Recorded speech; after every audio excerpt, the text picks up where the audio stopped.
Well, TDOT is searching for a new construction company to finish a project on Interstate 75 in Campbell County. TDOT planned to have new truck lanes added from mile marker 135 to 140 by this May, but now that project is delayed once again.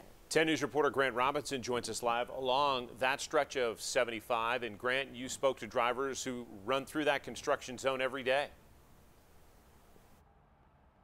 That's right, John, and they are not happy to hear news about another delay. Now, there are still signs and traffic cones, everything you would expect to see in a construction zone, but there aren't construction workers. Since 2016, Potter Southeast had been working on this site, but earlier this month, TDOT and that company canceled their contract. Now, TDOT's looking for another contractor to take over this job. They'll have about 2 weeks to continue to accept bids for that job. The new deadline to finish this project is September of next year.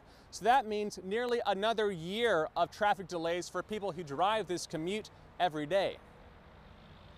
What is at least comforting is knowing that the rebid process has a very aggressive timeline for getting it completion for someone who's taking over a project. Again, September of next year is when this project is now slated to be finished. Now, coming up at 6 o'clock, hear why that commuter says every day that this construction project remains unfinished is more dangerous because of trucks who are not obeying lane restrictions. John, Robin? All right, Grant, we'll look for you at 6 o'clock. Thank you.